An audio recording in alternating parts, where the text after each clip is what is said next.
Pastor amados, bom dia a todos. Graças a Deus estamos aqui em mais uma EBD itinerante. É um prazer estar aqui, Pastor Jorge.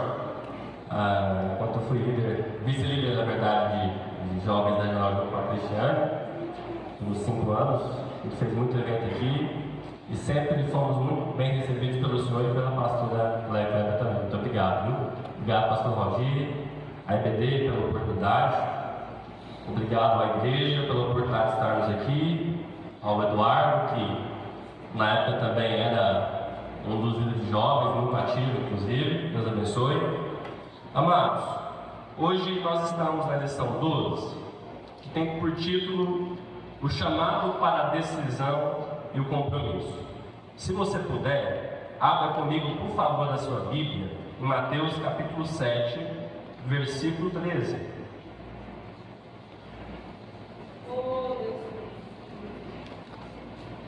Mateus capítulo 7, versículo 13.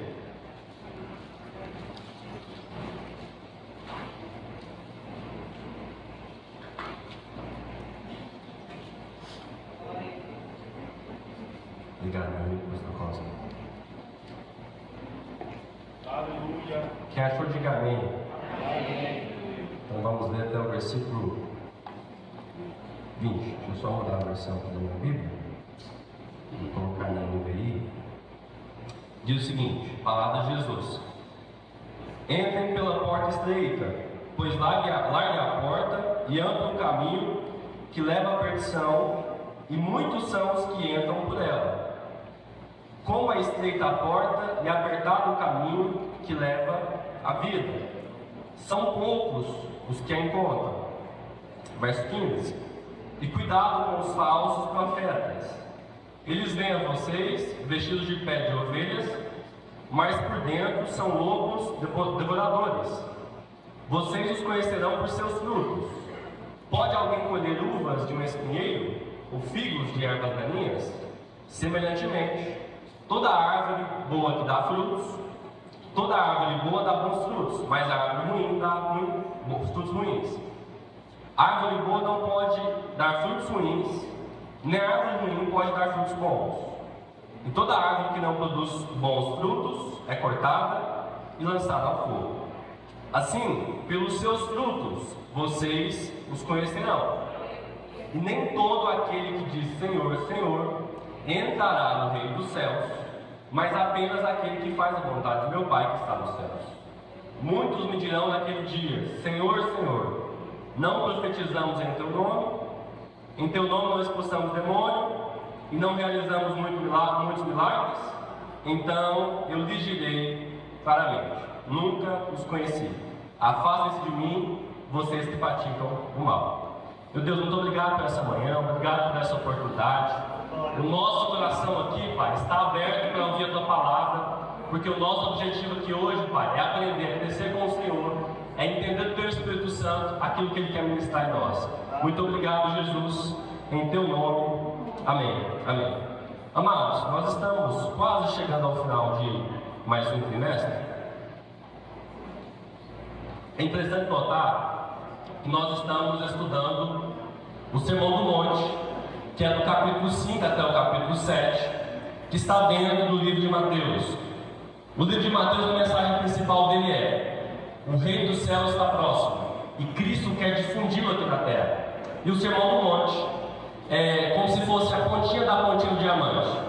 É justamente aquele local de Mateus em que mais se explica sobre o reino dos céus. E aqui no capítulo 7, nós percebemos que Deus, ele é organizado. Mais uma vez, nós percebemos a organização de Deus. O reino de Deus, ele não é feito de qualquer maneira, de qualquer modo.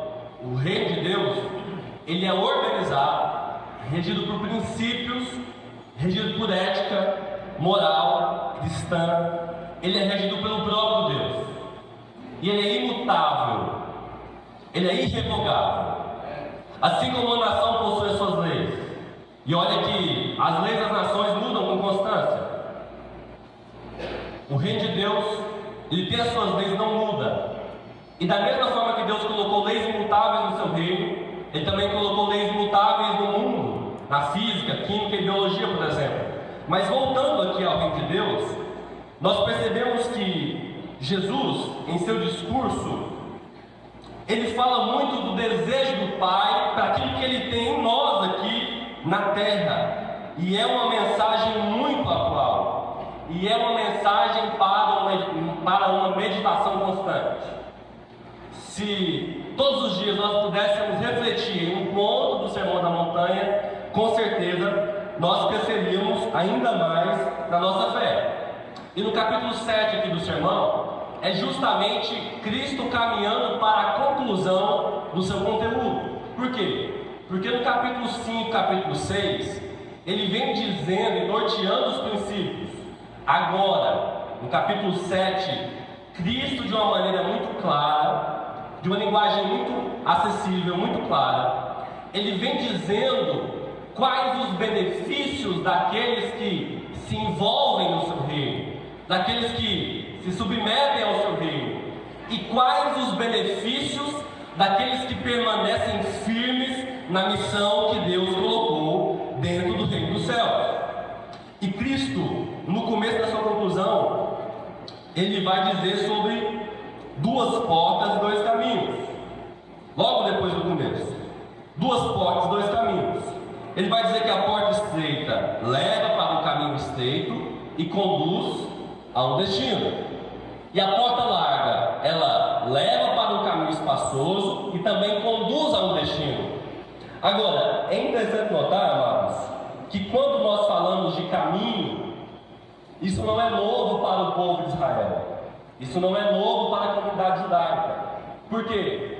Porque o próprio Deus no Antigo Testamento já passava essa ideia, já inseria no coração do povo essa questão de ter dois caminhos, ter duas escolhas.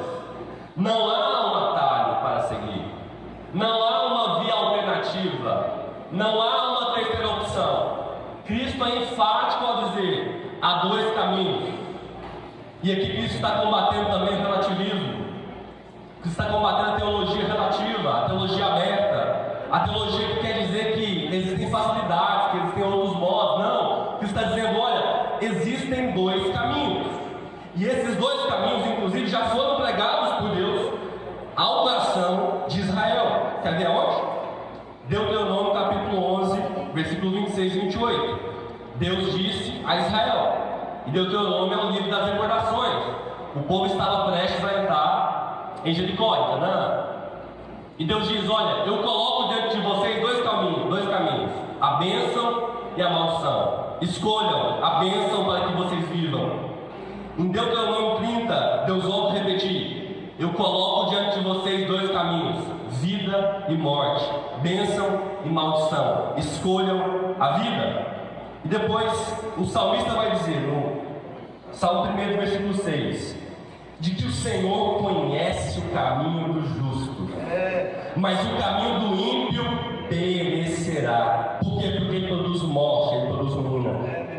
No Salmo 119 também vai dizer: desvia de mim o caminho da falsidade ou da maldade, porque eu escolhi o caminho da verdade, das suas leis.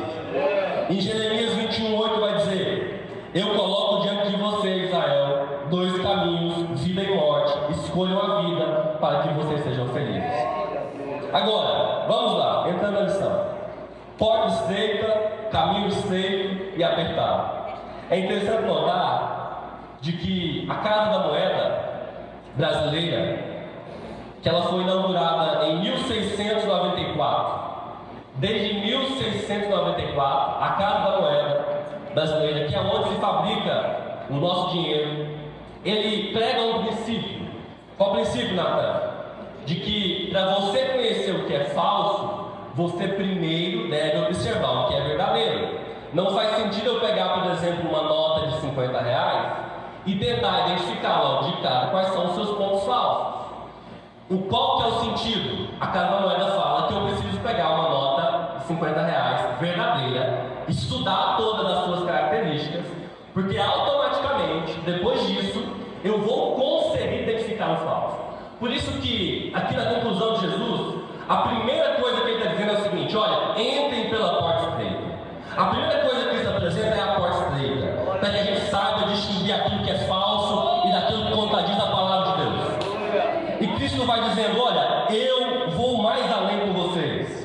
Eu faço um convite para a minha igreja que está na terra. É um convite sublime, mas é um convite difícil ao mesmo tempo. Olha, é um convite muito importante, mas é uma decisão desafiadora entrar pela porta estreita. Por quê? Porque há circunstâncias favoráveis, mas há também desafios que a igreja e os seus discípulos precisam enfrentar. A palavra porta aqui, quando Jesus estava dizendo à multidão no monte que havia uma porta estreita para o caminho, para o melhor caminho, Jesus estava se referindo, os teólogos entendem isso, de que ele estava colocando como exemplo a porta da cidade. Por quê? Porque algumas cidades naquela época, da cultura mais antiga, faziam ali, nós sabemos, as suas fortalezas, Jericó é um exemplo disso, faziam ali as suas muralhas, tinham muitas pessoas entrando e saindo, mas tinha geralmente uma porta de entrada e uma porta de saída. Uma porta. Então uma cidade inteira precisava se organizar para entrar pela porta de maneira organizada e focada naquele caminho. Então Jesus vem trazendo uma linguagem completamente acessível. E Jesus, ele é profundo ao dizer, olha, em João 10, eu sou a porta. Eu sou a porta que conduz as ovelhas aos caminhos em que eu quero levá-las. E Jesus frisa novamente, eu sou a porta. E se alguém entrar por mim, será salvo. E ele entrará, e ele sairá, e achará pastagens. A figura aqui de João 10, sabe o que é? Jesus colocando como a porta, é de que as ovelhas precisam da direção do pastor, do sumo pastor que é Jesus. E esse sumo pastor que é Jesus, ele dá uma garantia. E nós sabemos que a palavra de Cristo, ela é fiel aos seus fundamentos. Ao contrário muitas vezes da palavra de nós seres humanos, que falhamos, a palavra de Deus é quem sustenta os alicerces da terra. E essa semana eu vi um vídeo muito interessante, missionária Eliane, de que a NASA fez um vídeo em 3D, um vídeo gráfico, como é que funcionava a questão das marés, das águas, porque mais ou menos 70% da terra é coberta pelas águas. A NASA mostrava no vídeo muito interessante, Alessandro, como é que a terra gira de ponta cabeça e as águas não caem, as águas continuam fixas. E a NASA deu uma explicação de que é a posição do Sol e da Lua, mas eu sei de uma explicação que vem do alto, é que a palavra dele mantém firme os fundamentos dessa terra. E é por conta dessa palavra que eu creio que Jesus, ele é o homem perfeito, é porque a palavra de Deus assim diz. Se a palavra mantém firme os fundamentos da terra, a palavra mantém firme tudo aquilo que ela diz e propaga. E Jesus disse, eu sou a porta, quem entrar por mim vai entrar e vai encontrar pastagem, vai encontrar alimento de qualidade. Sabe por quê? Porque a ovelha, para sobreviver, ela não sobrevive com alimento ruim. A ovelha é um animal sensível, ela só entra e sobrevive em um pasto verde. E sabe qual a palavra daquele que sustenta a terra na palma das suas mãos? Olha, eu tenho uma pastagem para você, eu tenho um pasto verdejante, eu tenho um alimento para sua alma. E se acaso sua alma entrou aqui angustiada, com sede, com fome, de resposta, de abraço, Deus está dizendo, eu estou te oferecendo pastagem essa manhã, eu estou colocando pastagem no seu coração, eu estou colocando a paz que você precisa. Entrem por mim, entrem em mim, porque eu sou a porta, em nome de Jesus. Quando Cristo diz que ele é a porta, nós sabemos que ele não está falando, obviamente, no sentido literal. Cristo não é uma porta física. Cristo está utilizando de uma figura de linguagem chamada metáfora. Metáfora é quando eu faço uma comparação para dar um exemplo mais claro. Por exemplo, se eu digo que a minha mãe é uma flor, obviamente ela não é uma flor em si, mas ela tem as características daquela flor. E quando Jesus diz que ele é a porta, ele está dizendo que tem a autoridade, o poder, a autonomia de nos conduzir para uma nova dimensão, para um novo mundo que os homens não conseguem nos introduzir. E Cristo também disse, olha, além disso, eu também sou o caminho. O mesmo Cristo disse que ele é a porta, e quando você entra pela porta, você encontra a pastagem, você encontra o caminho. E Cristo também, ele é o nosso caminho. Entrar por essa porta é um desafio. E o que acontece com quem entra pela porta? A porta abre espaço para a nova realidade. A porta leva a passos verdejantes. A porta leva a uma nova dimensão. A porta estreita. Agora, quais os desafios do caminho estreito? Porque quando eu entro na porta estreita, eu saio no caminho estreito. E quais os desafios? Nós sabemos que são muitos. Há um ditado popular, uma crença popular que diz: todos os caminhos levam a Roma, ou todos os caminhos levam a Deus. E na verdade é um equívoco. Por quê? Porque só existem dois caminhos: o da porta larga e o da porta estreita. A teologia inclusive vai dizer que um exemplo da porta estreita e do caminho estreito, ela vai dizer um exemplo, é como se um atleta corresse uma corrida, mas na hora de correr a corrida ele colocasse um sapato um pouco apertado, para pegar um caminho apertado. Ele vai conseguir fechar a corrida? Claro, é possível. Por quê? Porque Cristo garante que Ele estará conosco na caminhada e na corrida da vida. É possível, porque a palavra dele tem poder, que agora pouco. Agora, é natural que nesse caminho apertado, com o sapato apertado, vai ter algum desconforto, vai ter um infortúnio, vai ter uma dorzinha ali, vai ter um incômodo ali. Mas é um caminho possível e é um caminho necessário que vem da parte de Deus. Até porque ele disse que esse caminho seria apertado. Aqui é o ponto-chave para a gente entender que esse sermão de Jesus no capítulo 7, na parte final, é a conclusão. É porque se você amar os seus inimigos, não resistir ao perverso, seja perfeito como Deus é perfeito, não ser hipócrita ou religioso, não acumular tesouros na terra, mas ajuntar tesouros no céu, não andar ansioso, buscar em primeiro lugar o seu reino e a sua justiça, e não julgar o nosso próximo, nós automaticamente já estaremos trilhando um caminho apertado. Esse é o ponto-chave aqui da lição de hoje. É porque quando nós seguimos os reinos, os princípios do reino de Deus, nós automaticamente renunciamos àquilo que a nossa carne quer. Nós automaticamente renunciamos àquilo que a nossa carne deseja. Então, naturalmente, nós vamos ter injúria e perseguição, provas e tentações, batalhas espirituais. Nós precisamos tomar a nossa cruz, negar nós mesmos. Nós precisamos lutar na luta da carne contra o espírito. Nós precisamos ter a mente de Cristo. Nós precisamos pensar nas coisas que estão do alto. Nós precisamos ficar fortes em meio às aflições desse mundo. Esses são os desafios do cristão.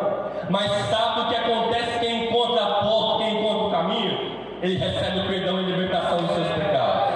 Ele encontra a luz mais brilhante que existe nesse mundo, que é Jesus.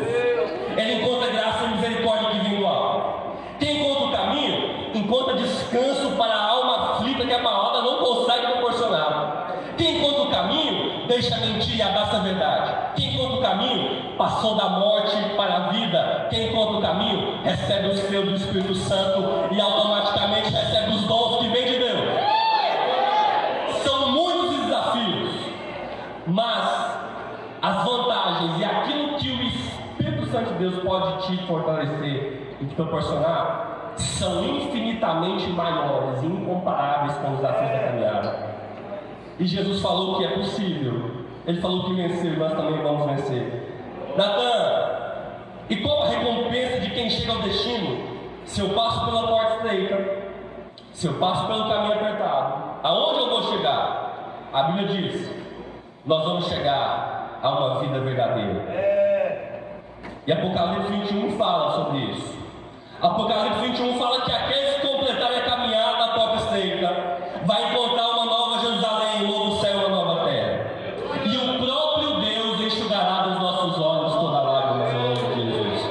Não haverá morte, não haverá clamor, não haverá choro, não haverá pranto. E nós vamos ouvir Deus falando para a igreja de Jesus aqui na terra: olha, eis que eu faço novo todas as coisas na vida de vocês. Essa é a recompensa de quem encontra o caminho e destino na porta estreita. Vale a pena ser fiel, igreja. Vale a pena ser fiel, igreja. Vale a pena ser fiel ao Cristo que nos sustenta e nos mantém de pé. Porta larga, caminho largo ou espaçoso. Em outras palavras, a porta larga, ela traz a ideia de comodidade, de satisfação, de um bem-estar, de uma liberdade incontrolável. Ela passa essa falsa ideia. A porta larga, ela recebe multidões, recebe muitas pessoas, porque o próprio Cristo diz que são muitas pessoas que entram por ela. Mas o que acontece com quem entra pela porta larga? Quem entra pela porta larga fica escravo do pecado e dos prazeres dessa terra. E uma coisa interessante é o seguinte: de Cristo falava, eu já disse isso algumas vezes em outras lições passadas, de Cristo falava no meio de uma cultura grega romana, um grego romano.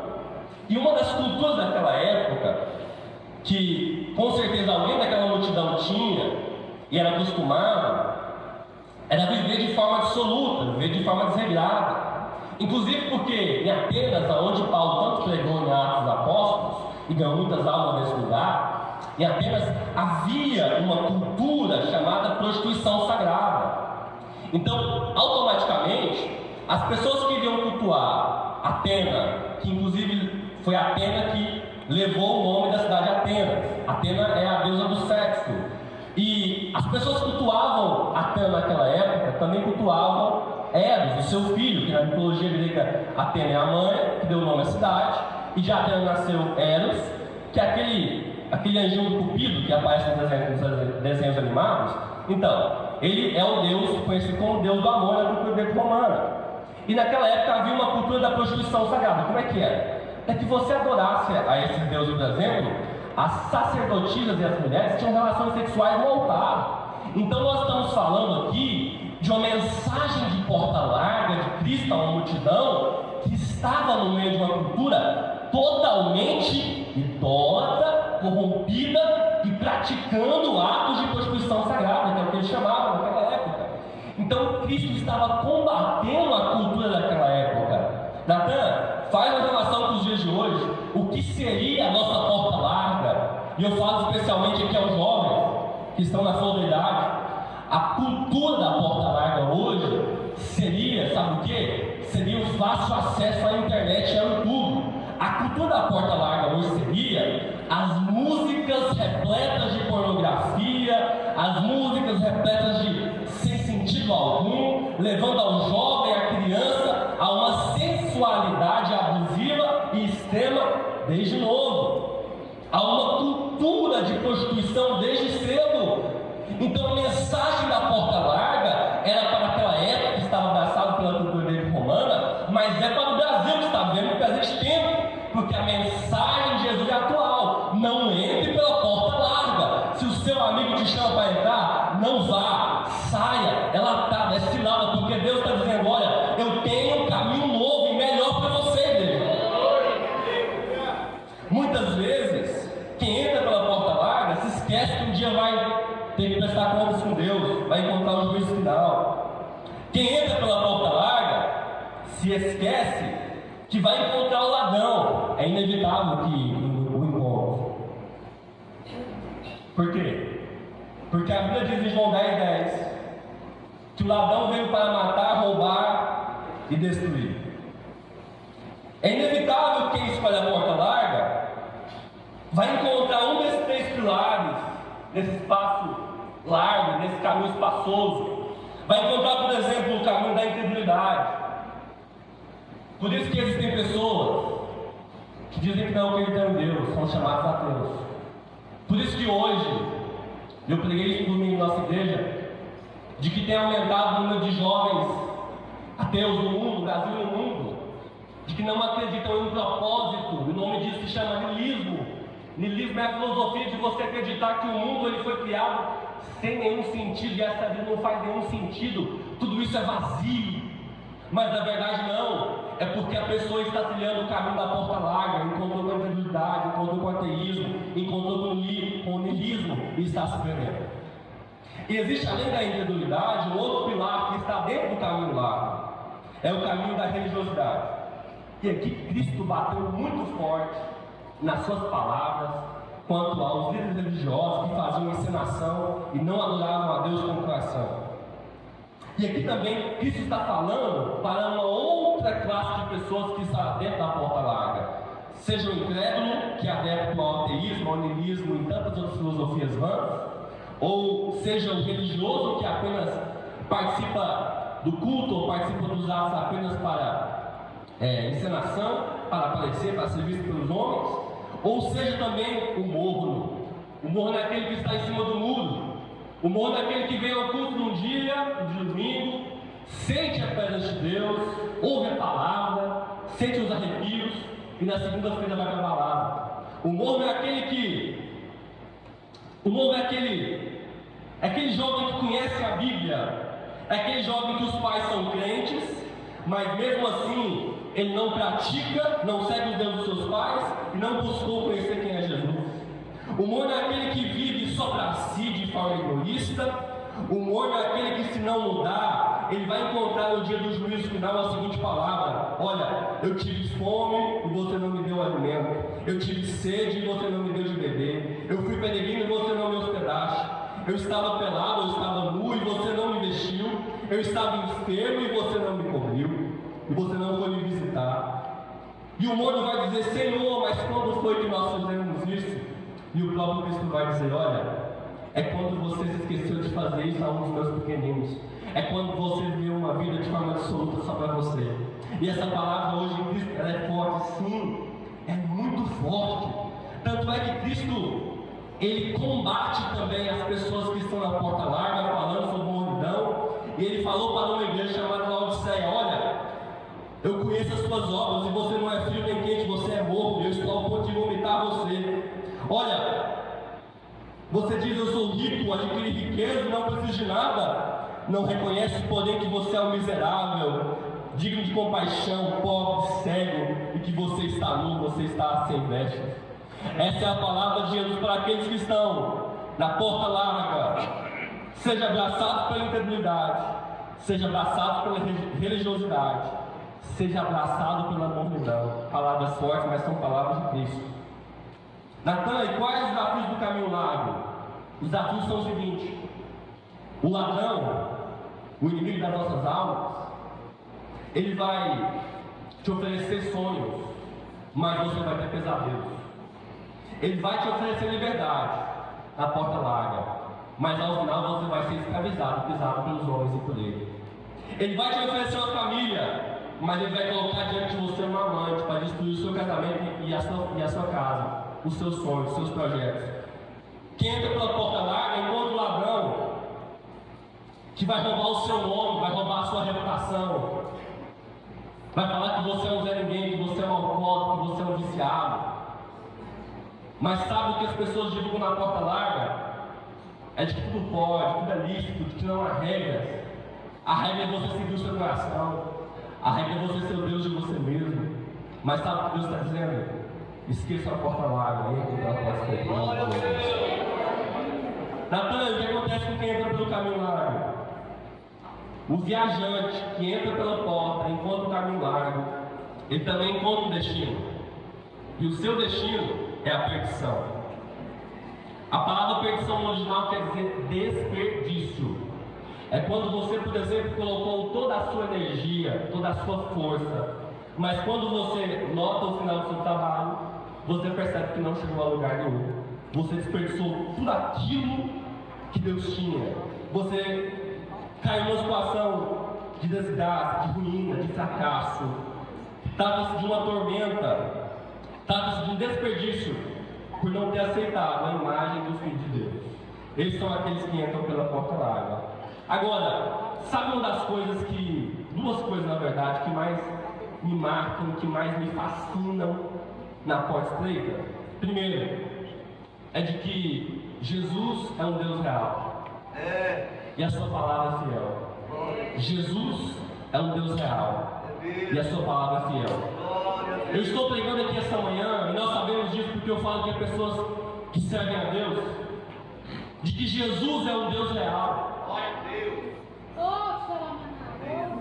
E no final do começo do ano passado, 2021, o Jesus que toca nas nossas emoções e no nosso coração, ele tocou mais uma vez no meu coração, naquela loucura de pandemia, de segunda onda, aquela coisa toda, um pouco antes do falecimento do meu pai, na pandemia. E eu saí do escritório à noite, eu estava sem carro, estava com a minha esposa no dia do carro, e eu saí à noite e eu estava chateado com a pandemia, estava chateado com a vida, estava desanimado com a fé.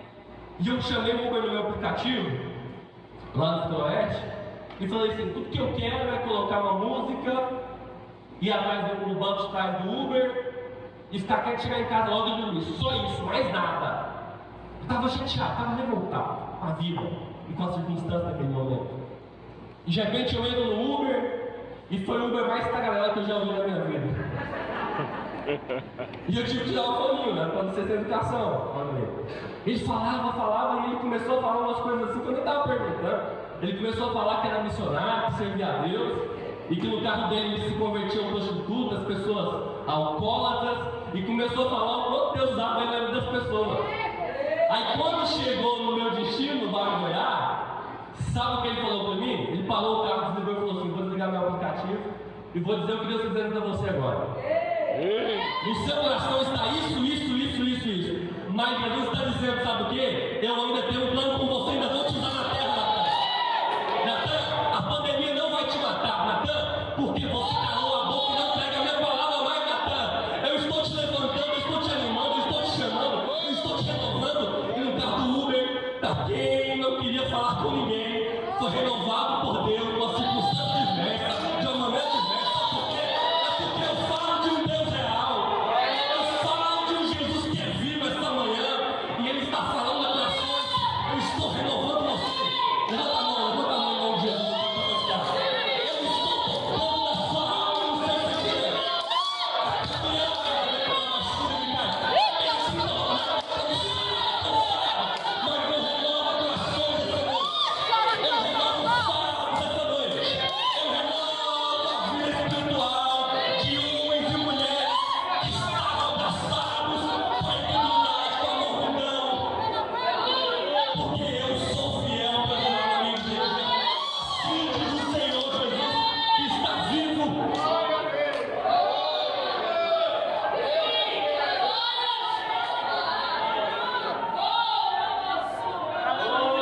Eu queria que você prestasse atenção nesse texto. Esse texto é um texto de alguém apaixonado por Jesus. É de um teólogo chamado Tomás de Kempis. Ele é do ano de 1400. Veja uma coisa: a Reforma Protestante, ela aconteceu em 1517 pelo padre alemão Martinho Lutero. E antes disso, um século antes, Deus levantou um outro padre chamado Tomás de Kempis. É porque no meio de uma sociedade corrupta, idólatra, no meio da sociedade pagã, Deus levanta os seus para dizer: olha, indique ao meu povo a porta estreita. Indique ao meu povo a porta estreita. Deus está levantando você para dizer: olha, indique o caminho da porta estreita, porque eu tenho algo com você.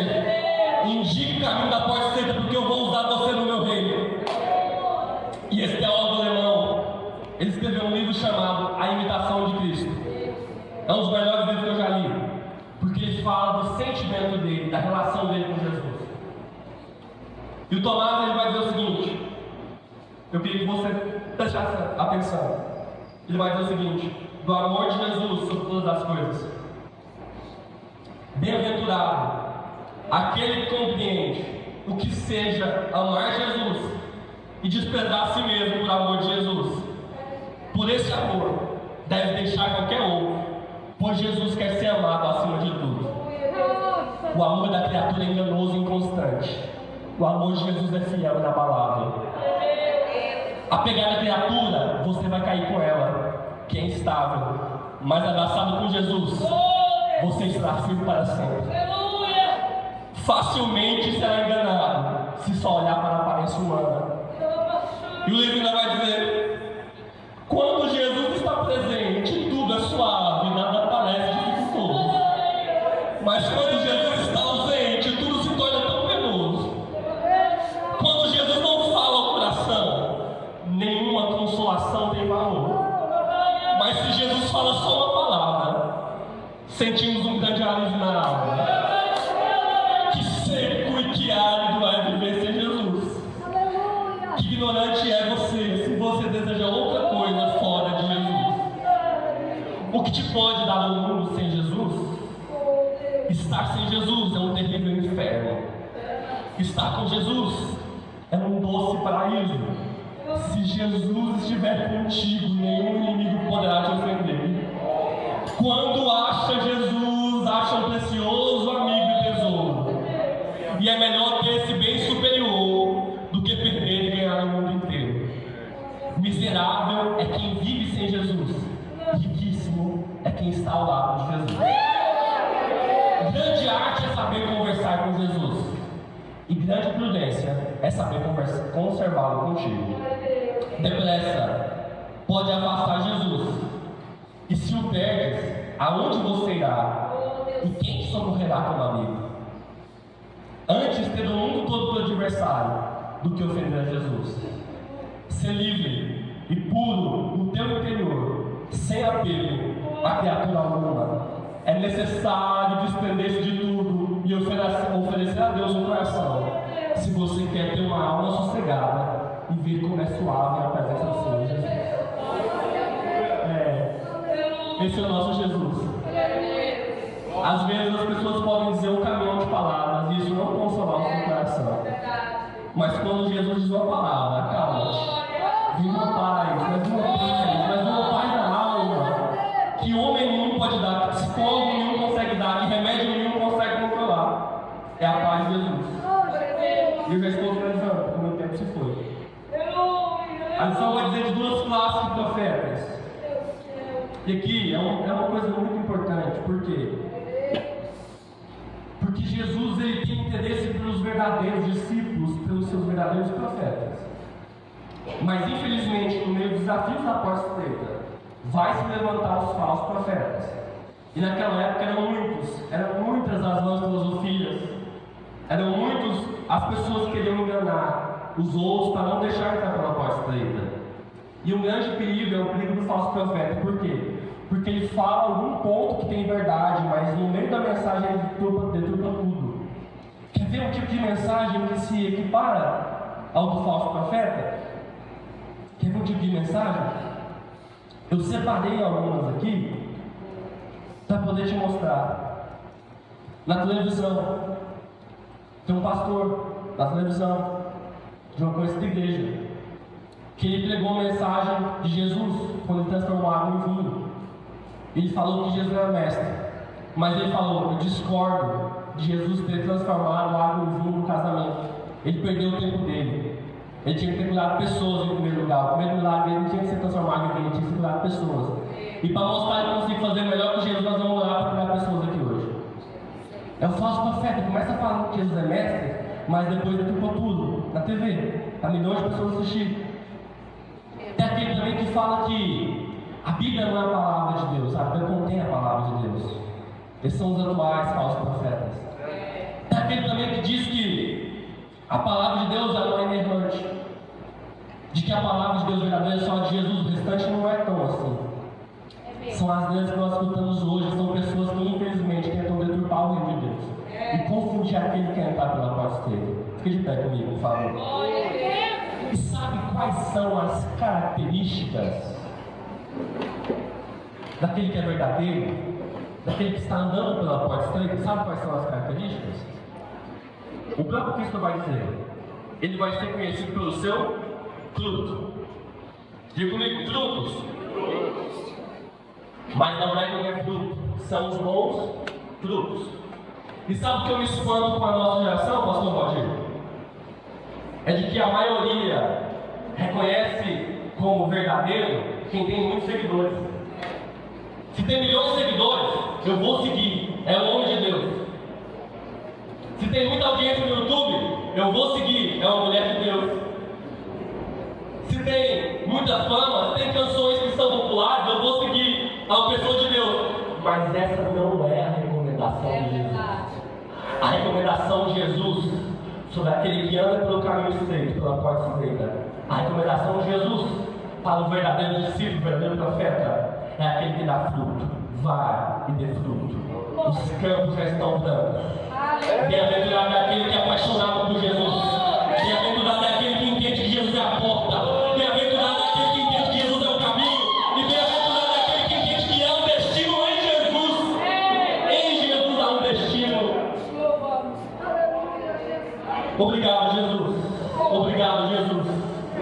Obrigado porque o Senhor é Deus real. Obrigado, Jesus, porque eu estou falando de alguém vivo que está aqui, Pai, no meio da minha vida. Obrigado, Jesus, porque apaixonar pelo Senhor, pela Tua obra, pelo Teu reino, pelo caminho estreito é a melhor opção. Fortalece, Pai, os nossos corações, porque quantas vezes nós falhamos, Pai, nessa caminhada. Quantas vezes nos sentimos tão pequenos, Pai. Quantas vezes nos sentimos tão isolados. Quantas vezes, Pai, achamos que a missão é tão pesada, Pai, mas dessa manhã o Senhor está dizendo, olha, há um descanso, há um renovo, há uma nova visão, há uma estrutura sendo restabelecida nos corações, em nome de Jesus, em nome de Jesus. Deus abençoe, muito obrigado.